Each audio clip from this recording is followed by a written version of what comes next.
Why is it so hard for talented designers to make great products for developing countries? Check out this infant incubator, a clever design made almost entirely out of car parts. The headlights provide heat, dashboard fans help with circulation, and signal lights act as emergency alarms. It's 97% less expensive than a standard incubator. This clever design keeps premature babies warm and would save millions of lives across the developing world. It was ranked #1 in Time magazine's 50 best inventions of the year. But the NeoNurture incubator never made it into hospitals. In fact, the only baby ever placed inside the device was the one during this promotional photo shoot. How could such a highly praised design fail so spectacularly? The problem was not with the technology. The idea was actually really smart. In developing countries, even the most advanced tech will break down if you don't have the components or technicians to repair it. But spare car parts and skilled mechanics are available all across the developing world. The problem was that the designers were from the US,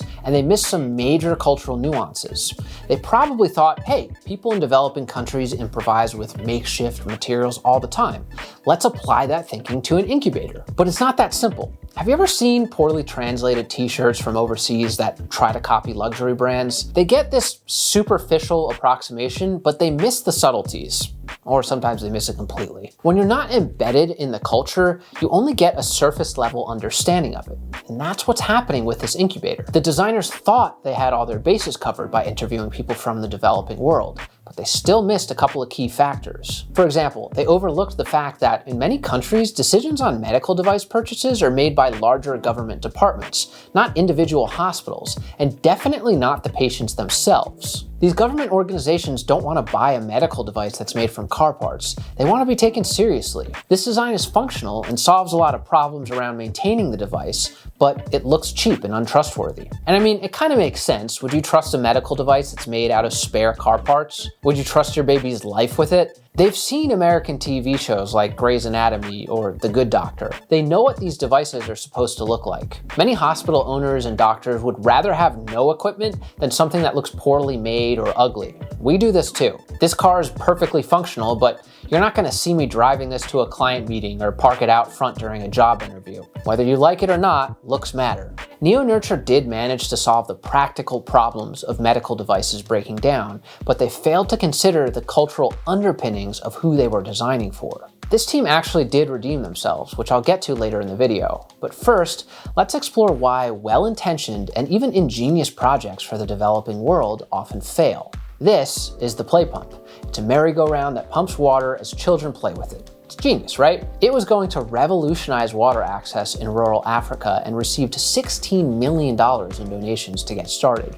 It won several awards and was praised by presidents and politicians. But the Playpump was solving the wrong problem in all the wrong ways. The real issue was water scarcity, not the method of pumping it. But even ignoring that, there were other issues. The idea was that kids would play on the merry-go-round and water gets pumped. But this merry-go-round is a Western playground toy. African kids might not feel any cultural connection to it. Plus, one thing that does span all cultures is that kids get bored of their toys. You had children who were forced to keep playing to meet water demands, effectively turning this merry-go-round into a child's sweatshop. And also, daily chores are heavily influenced by cultural norms. In many African cultures, women are the ones responsible for getting water, but in this case, it put the responsibility on children. The designer showed basically no interest or curiosity in what the user might want. Getting water is an essential everyday task, and hinging it on something as unreliable and sporadic as children playing was a very strange choice. When kids did inevitably get bored of the Playpump, adults had to step in. Grown men and women were forced to engage in this weird, perverse version of childlike play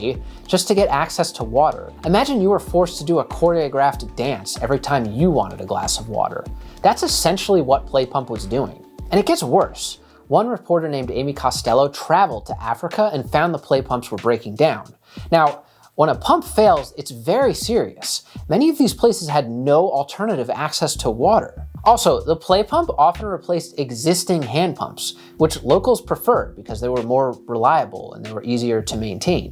Each Playpump cost $14,000, which is 4 times the cost of a regular hand pump. But the videos of brown children playing on the contraption was too compelling for Western donors to resist. They didn't see the failed technology or the cruel irony of forcing adults to spin a merry-go-round to acquire an essential resource. All they saw were the smiling faces of African children in promotional materials. The Playpump's creators had a near religious zeal to make a difference. This passion, while noble, blinded them to their cultural assumptions. Now, to be fair, the Case Foundation, one of the main groups behind the project, did acknowledge their failings, which must have been really tough. But I couldn't find any public apology directed to the communities they were trying to help in the first place. Only the Western public. The Playpump is a textbook example of the wrong solution for the wrong problem in the wrong context. Other times, designing for other cultures can work extremely well, but not necessarily in the way the original designers intended. Check out these mosquito nets. In poor areas where nothing goes to waste, mosquito nets become soccer balls, chicken coops, rope, and even bridal veils. These nets, which are designed and provided by Western nonprofit organizations, are supposed to be draped over beds at night to prevent mosquitoes from biting and spreading malaria. Malaria is a serious disease. It claims 500,000 African lives each year and affects millions more annually. These nets are great for preventing malaria, but they're also great for catching fish. Now, this might sound crazy, but when you're faced with a choice between feeding your family now and possibly contracting malaria later, it makes a lot of sense. A regular fishing net costs about $50, which is an enormous expense in a place where many live on just a few dollars a day. Traditional reed nets take days to make and are far less effective. But these mosquito nets are wreaking havoc on African fish populations. They have much smaller holes than other fishing nets, so they drag across lake bottoms and destroy marine ecosystems. Plus, they're laced with insecticides like permethrin, which is highly toxic to fish. Not only are fish populations at risk, but so are the people relying on these water sources. A study around Lake Tanganyika showed that 87% of households use mosquito nets to fish. On one hand, people should be free to use tools that are given to them in a way that suits their needs. If they want to use the nets for fishing instead of malaria prevention, that's their choice. One mosquito net fisherman interviewed in a New York Times article actually lost his toddler son to malaria. They're very aware of the risks, far more than we are. But on the other hand, we shouldn't enable the destruction of marine ecosystems. The governments of several African nations have made it illegal to use these nets for fishing, but they lack the resources to enforce the law. Even some local fishermen oppose mosquito net fishing because they've noticed a decline in their daily catch due to ecosystem destruction caused by mosquito net fishing. There's no easy solution for this, but it highlights a critical point. Effective aid is about understanding and respecting local needs and contexts. Mosquito nets are highly effective at preventing malaria, but their use for fishing highlights the importance of ongoing design iterations. We can't impose solutions without considering the intricate realities of the communities we're designing for. When you provide a tool to a different culture, don't be surprised if it's adapted in ways that suit their immediate needs and context. This next design initiative is absolutely insane, but first, let's talk about today's sponsor, DeleteMe. Have you ever felt like your personal information is out there for anyone to see? That's because it is. This leads to spam, scams, and annoying robocalls, but you have a right to your personal information and privacy.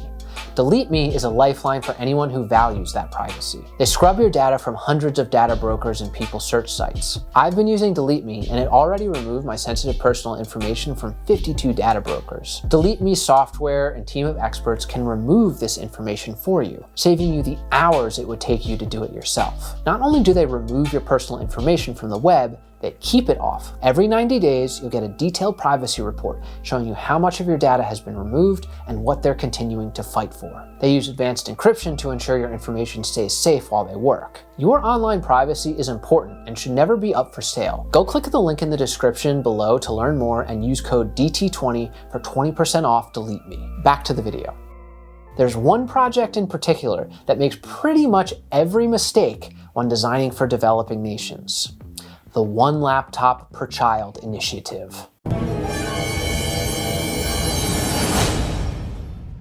One Laptop Per Child, or OLPC, was a nonprofit initiative to educate students in the developing world by giving them $100 laptops. Now, to be clear, I have a lot of respect when anyone tries to tackle an issue as important as greater access to education. At least they tried, which is more than I can say for pretty much everyone else, but the project was never going to work, and it was their cultural blind spots that caused them to miss the obvious signals. The idea for OLPC actually goes back to the 1980s, when the founder Nicholas Negroponte and his mentor, Seymour Papin, effort went to rural Senegal to try to teach children to code and use computers. They believed that learning how to use a computer was foundational to educating the developing world. Now, the project fell apart because the Senegalese had no contextual understanding of what a computer was, and perhaps more importantly, there was no good reason to learn how to use a computer or code if you live in rural Senegal. But Negroponte still thought computers were the key to educating the developing world. In his second attempt, decades later, Negroponte pitched a concept for a $100 laptop at the World Economic Forum. This was his big break.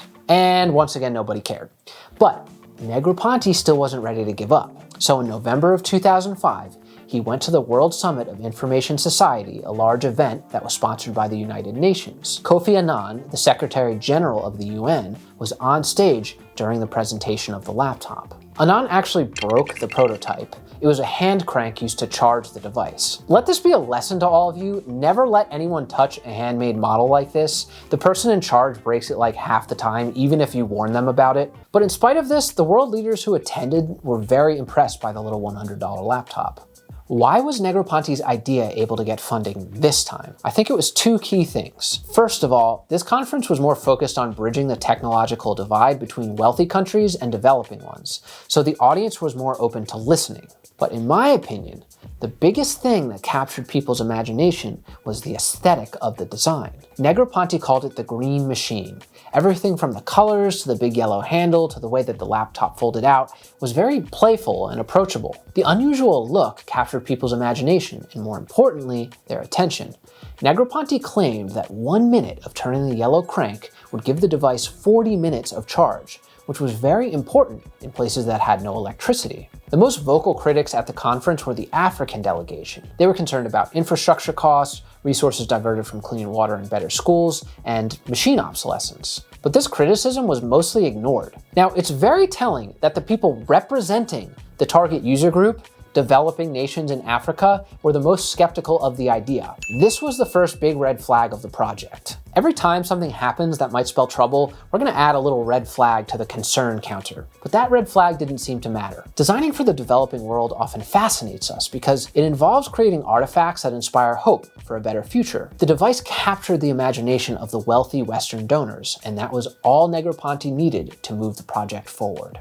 Production was underway. Now, remember the hand crank that Kofi Annan broke during the product demo? They ended up getting rid of that feature entirely, at least not one that shipped while attached to the laptop. Without that hand crank, you need to plug the laptop into a power source, and many developing countries don't have a widespread electrical infrastructure. So let's add another red flag to the concern counter. Some more bad news. The laptop would end up costing $200, not $100, but still, Negroponte and all of the organizations were committed to making this idea work. Let's look at the aesthetics real quick.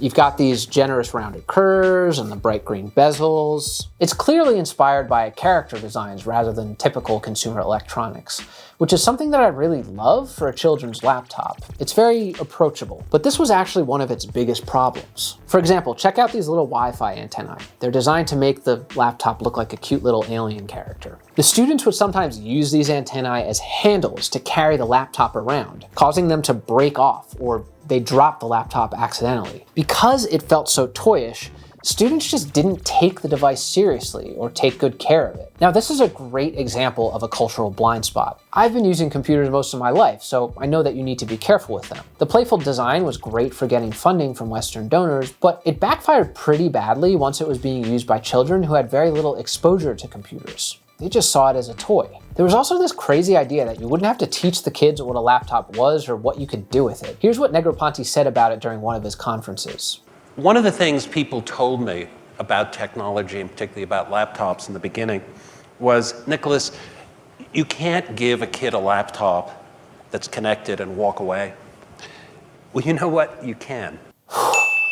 Okay.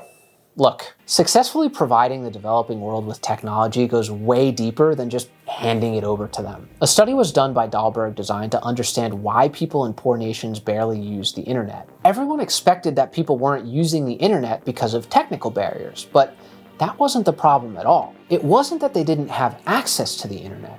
It was that no one even understood what the internet was. Time and time again, We think that the problem of adopting technologies in the developing world is a problem of access, when it's actually a problem of properly communicating context and metaphor. Let me explain. It's easy for us to forget that the internet arrived to us over several decades in the West. Tonight, the information superhighway and one of its main thoroughfares, an online network called Internet. What do President Clinton, conservative radio personality Rush Limbaugh, and rock star Billy Idol have in common? They've all got electronic mail addresses on computer systems linked to the internet. There were several metaphors that came with it. Think about it. The World Wide Web evoked the image of a literal spider web spanning the globe. What connects the web? Hyperlinks, like links in a chain, piecing together all the places you want to go. All these little metaphors slowly embedded themselves into our culture over several years. I remember seeing commercials on TV in the 90s talking about the internet. We had several school assemblies where people would come in and talk about how it worked. They called it the information superhighway, which was another metaphor that helped us understand it. This is going to happen again with Starlink, a company that's hoping to offer the internet to the most remote places in the world using a constellation of satellites. It's great that this company is offering the internet to everyone, but nearly 3 billion people have never used the internet even once. Education and contextualization is just as important as access. And that's why you can't just hand a bunch of people laptops or give them the internet and expect them to be productive with it. If you can't picture how something works, you're not going to be able to understand how to use it. That's why metaphors matter. Imagine if I was just like, here, use this regular old plumbus. Everyone has a plumbus in their home. It'll change your life forever. Its function is obvious, so I won't bother explaining it. Here you go. That's literally what Negroponte is doing when he hands these kids a laptop. This is why it's so hard to design for cultures and contexts that you're not a part of. You don't even realize all of the skewed perceptions you have about the objects surrounding you. This extended beyond just the aesthetics of the laptop, by the way. There were several programs that would show kids how to code. The device was also completely open source, meaning anyone could customize and edit the software. This was important because people were accusing OLPC of being culturally imperialistic. The laptop's open source software allowed one laptop per child to make a case that the laptop didn't impose Western values. The thinking was, if something about the device didn't resonate with certain people, they could customize it to what they wanted. According to Morgan G. Ames, an independent researcher of the OLPC program, almost no children did any coding on the laptop, though. Once again, there was no cultural or metaphorical grounding for these things. It's like handing someone a piano and saying it's the ultimate tool for expression. And I mean, yeah, sure, that's true, if you know how to play piano. This is the creators projecting their own cultural upbringing onto the device. They were the types of kids who loved to code and figure out how electronics worked. They just assumed that this passion was innate to being a child rather than a part of their background and personal preference. Which is weird, because even in the US, a tiny subset of people ever bother to customize open source software, and they have an entire subculture and infrastructure that helps them learn those skills. There wasn't even a system in place to maintain and repair the laptops, or provide any kind of technical support. Papert said in an interview, "I believe in kid power. Our education systems underestimate kids. It infantilizes them by assuming they're incompetent. An 8-year-old is capable of doing 90% of tech support, and a 12-year-old 100%. And this is not exploiting the children. It's giving them a powerful learning experience." Okay, look, to assume a 12-year-old could repair a laptop with no prior training or contextual understanding is completely delusional. You'd have better odds of teaching a dog to do your taxes. Hey, Peanut, do my taxes. What am I supposed to do with that? I'm an industrial designer, and a big part of my job is understanding how products are assembled. I took the X01 apart, and I can tell you with absolute certainty that a child would never be able to repair this thing without at least some guidance. So where did Papert get this crazy idea? The makers of OLPC believed children were innately creative and that adults were the ones holding them back. They had this idealized image of childhood where kids are inherently creative, fearless, and independent. Like Peter Pan, basically. They thought all kids were like this, but this is a relatively recent Western concept. This shift about children happened about 150 years ago as children in the West were gradually removed from factories and farms, and childhood kind of started to be seen as a time for exploration and learning. Here's another quote by Negroponte that explains more. We all in this room learned how to walk, how to talk, not by being taught how to talk or taught how to walk, but by interacting with the world, by having certain results as a consequence of being able to ask for something or being able to stand up and reach it. Whereas at about the age 6, we were told to stop learning that way, and that all learning from then on would happen through teaching, whether it's people standing up like I'm doing now, or a book or something. Negroponte is explaining a learning theory developed by Seymour Papert called constructionism, which claims that children learn most efficiently through self-directed exploration rather than lectures or step-by-step guidance. Okay, I was a design professor for 5 years. Yes, learning by doing things is great, but there are still guardrails. Negroponte claims that there's no teacher when you learn how to walk and talk, but he's wrong. There's no formal lesson plan, but there's still a lot of informal teaching happening. You're observing and being corrected by those around you pretty much constantly. Adults play a major role in shaping children's learning environments, and learning is a profoundly social process. Negroponte and Papert ignore the essential role of parents, teachers, and society in structuring a child's world. Papert emphasized kids as naturally curious and independent learners, but he overlooked how much this depends on a supportive, structured environment, something that many children don't have. Even if we forget the cultural divide, there's an insane amount of infrastructure that you need to build in order to actually have functioning laptops. In Paraguay, a local organization had to install giant WiMAX antennae on top of tall rebar towers to get wireless internet. They also needed school servers and wireless access points. They even had to install power outlets in classrooms to charge the laptops. Then there are the problems of how to use it in a classroom. Teachers weren't given any direction on how the laptop could be used as a tool for learning. One local organization ended up hiring 3 full-time staff and held multiple training sessions for the teachers. Once again, proving that you can't just hand children laptops and expect anything good to happen. Basically, the makers of OLPC thought it was the computer that allowed them to learn, but really, there was an entire social, cultural, and personal history that was the backdrop for it. Then there are the issues of durability. Negroponte would toss the laptop on the floor during presentations. Be a better product than those sort of 200-pound laptops that you can buy elsewhere. Try doing that with one of the other laptops, okay? And But notice how he closed the laptop before dropping it. That's because the laptop didn't usually break when closed, but it did break while it was open and the screen was exposed. Even the one I have now has a broken screen. Although to be fair, this thing is like 15 years old. The rubberized keyboard cover would eventually wear thin before breaking entirely as well. Notice how this one has a missing key.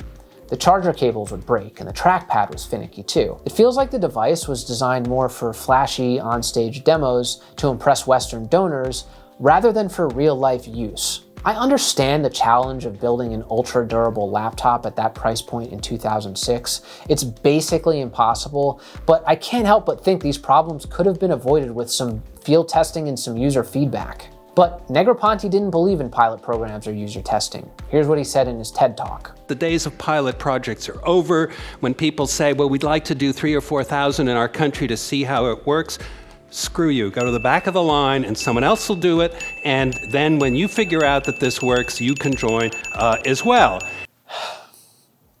Look, I try to be nice when I do these videos. I have been part of failed startups, so I know how hard it is. And I want to believe they were genuinely trying to do something good for the world. But when I see this level of arrogance, it's hard for me to feel bad for Negroponte and the OLPC team. This runs so counter, not only to basic design principles, but just basic common sense. It reads like a high-pressure sales tactic or something. You can't just give away laptops like Oprah gives away cars. Pilot projects give people the agency to provide input on these initiatives, so there's a better outcome for everyone. After just a few years, more than half of X01 laptops in one South American school district were broken. Of the laptops that still worked, students barely used them. The playful, charismatic appeal that excited Western audiences didn't resonate with the children they were designing for. They just saw the laptops as clunky toys that were frustrating to use. A lot of these on-the-ground insights would not have been possible without the research of Morgan G. Ames. I read her book, The Charisma Machine, and it was a fascinating read. I highly recommend it. One silver lining is that a lot of the ideas of the X01 were used in netbooks, a very popular trend that came about in the 2010s. There were these small, inexpensive laptops that were great for browsing the web. Laptops at the time were usually over $1,000, and the fact that OLPC brought the price down so low is seriously impressive and way ahead of its time. Also, the transflective display that would activate in reader mode was actually pretty clever and is being rediscovered as a viable technology for e-readers today. In a lot of ways, the technology was pretty amazing. They were just designing for a context they didn't understand. So look, it's not all bad. Remember the infant incubators I mentioned at the beginning of the video? The designers and engineers went back to the drawing board. This time, rather than arrogantly assuming what another culture wants, they instead asked them what they wanted. They helped create a device that treats infant jaundice, a very serious disease that's treatable by simply shining blue light on the patient. They worked in collaboration with all of the stakeholders, from patients to manufacturers to hospital equipment purchasers, and ended up designing an effective phototherapy device that has saved 250,000 infants across 25 countries. The biggest problem with designing outside of your cultural context is summed up by my friend Rafi. He said, you can't solve outside of your inherent geography with solutions built in your current geography. In other words, the place you grow up informs the way you see the world, the way you approach problems, and the tools that you use to solve those problems. Your thinking won't always translate well to other cultures and geographies. The projects I've mentioned were addressed using Western mindsets, tools, and philosophies. Imposing your thinking on other cultures usually fails. Now, I'm not saying that designing for the developing world is bad, but it does need to be approached with a lot more humility. You're a guest, you tread lightly and act respectfully. One laptop per child aimed to educate the developing world. But there actually was a simpler solution. This is Leader of Light. It's a light bulb, but it's not like others. It's a clear plastic bottle filled with water and a little bit of bleach to prevent algae growth, installed in the roof of a corrugated metal home. Sunlight refracts through the bottle, providing the equivalent light of a 50-watt light bulb. It's not perfect, but it doesn't require electricity, it lasts for 5 years, and it reduces the need for harmful kerosene or paraffin lanterns. It extends working hours so that people only need to use precious, expensive electric lights at night. One woman in the Philippines said this electricity was a priority so her 6th grader could study and stay on the honor roll at school. Leader of Light has been installed in hundreds of thousands of homes across the developing world, providing affordable, durable light. It never promised to teach kids to code, just brighten their lives in a simple, modest way. Big shout out to the people who helped me with this video. I interviewed several people from other cultures and social workers who have spent years in underdeveloped areas across the world, and it wouldn't have been possible without them. I want to give a special shout out to my friend Kyle Dexheimer, who helped me understand the world of international development. If you enjoyed this video, you should support me on Patreon, the link is below. There's a ton of bonus content on there. Another way to help me for free is to just leave a like and subscribe. These videos are really hard to make, and your support truly does mean a lot to me. Have a great day, everyone.